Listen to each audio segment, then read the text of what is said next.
Hello बच्चों, welcome to back my channel. आज का हमारा टॉपिक है भास्ट डिफरेंस, जिसको हम स्पर्म डक्ट भी बोलते हैं। तो आपके नर्सिंग के व्यूज से बहुत ही इंपॉर्टेंट होने वाली ये टॉपिक। हम इसके स्ट्रक्चर, डिफिनेशन, फंक्शंस सारे टॉपिक कवर करेंगे हम। तो चलिए टाइम को बिना वेस्ट किए हुए हम स्टार्ट करते हैं टॉपिक को। तो भास्ट डिफरेंस, ये भास्ट डिफरेंस क्या होता है, जिसको हम स्पर्म डक्ट भी बोलते हैं। ये लॉन्ग मस्कुलर ट्यूब है। क्या है? लॉन्ग मस्कुलर ट्यूब्स होती है, जो क्या करती है? ट्रांसपोर्ट मेच्योर स्पर्म को क्या करती है? ट्रांसपोर्ट करने का काम करती है। कहां से कहां? इपिडेडमाइसिस से यूरेथ्रा में। कहां करती है ट्रांसपोर्ट? इपिडेडमाइसिस से लेकर के यूरेथ्रा में। यहाँ पे इपिडेडमाइसिस है, इपिडेडमाइसिस से कहां ट्रांसपोर्ट करेगी ये? तो यूरेथ्रा में। इपिडेडमाइसिस से लेकर के कहां पे? आगे यूरेथ्रा होता है, यूरेथ्रा में ये क्या करना है? इसको ट्रांसपोर्ट करना है। तो इपिडेडमाइसिस से लेकर के यूरेथ्रा में। अब हम देखेंगे इसकी स्ट्रक्चर की बात करेंगे। तो स्ट्रक्चर, ये लेंथ, लंबाई में कितनी होती है? 30 से 35 सेंटीमीटर की ये लेंथ होती है इसकी।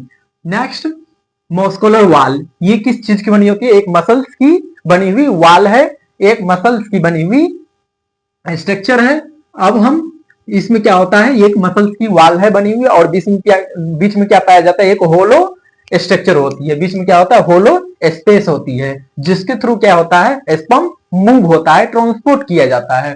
तो इसके बीच में पाया जाता है लूमेन पाया जाता है। लूमेन क्या? एक होलो स्ट्रक्चर है, होलो स्पेस है।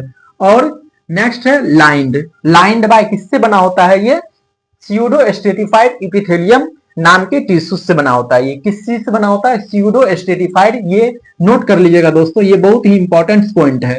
किस चीज से बना होता है? स्यूडो स्ट्रेटिफाइड इपिथेलियम टिश्यू से बना होता है ये। और ये नेक्स्ट सराउंडेड बाय किससे घिरा हुआ होता है? Connective tissues and blood vessel से। और ये घिरा हुआ होता है किस चीज से? Connective tissues and blood vessel. तो हम बात करेंगे फंक्शंस की। फंक्शन क्या? Store and transport sperm during ejaculation. Ejaculation के दौरान ये क्या करता है? ट्रांसपोर्ट करने का काम करता है स्पर्म को। तो इजाकुलेशन क्या है? Release of sperm. स्पर्म जब रिलीज होने लगता है तो उस टाइम क्या होता है? ट्रांसपोर्ट करने का काम करता है भास्ट डिफरेंस किस चीज को? स्पर्म को। नेक्स्ट है peristaltic contraction during the propel sperm forward. और ये क्या करता है? प्रिस्टाल्टिक कंट्रैक्शन पैदा करता है। ये क्या करता है? प्रोड्यूस करता है, प्रिस्टाल्टिक कंट्रैक्शन प्रोड्यूस करता है।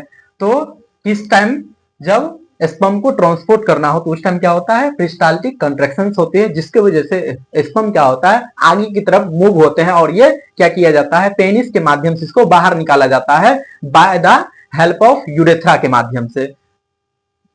नेक्स्ट है हमारा mixed sperm with secretions of seminal vesicles and prostate glands from semen. और ये क्या करता है? इसका और भी काम है। क्या करता है वो? स्पर्म के साथ साथ में seminal vesicles and prostate gland के द्वारा जो सेक्रेशंस निकलता है, उस सेक्रेशंस को के साथ में और स्पर्म के साथ में मिलकर के ये क्या फॉर्म करता है? सेमन। कहने का मतलब ये हुआ कि सेमिनल वेसिकल्स और प्रोस्टेट ग्लैंड्स और भी कुछ ग्लैंड्स होते हैं जो अपना अपना सेक्रेशंस छोड़ते हैं, और साथ में उधर से स्पर्म भी आता है। तो उस सारे मिक्सचर्स को एक साथ क्या करते हैं? हम सेमेन बोलते हैं। यहाँ पे क्या होता है? मिक्सिंग होता है सारा चीज का। कहाँ पे? भास्ट डिफरेंस में, जिसको स्पर्म डक्ट भी बोलते हैं। तो ये हमारा रहा फंक्शंस। तो हम भास्ट डिफरेंस की डिफिनेशन पढ़ चुके, स्ट्रक्चर पढ़ चुके हैं, और फंक्शंस भी हम कवर कर चुके हैं। तो नेक्स्ट हम टॉपिक अब हम लेकर के आएंगे। तब तक के लिए इतना ही दोस्तों। अगर आप इस चैनल पर नए हो तो चैनल को लाइक और सब्सक्राइब जरूर करें दोस्तों, ताकि आपको हमारी सारी नोटिफिकेशन आप तक पहुंचते रहे। थैंक्स दोस्तों।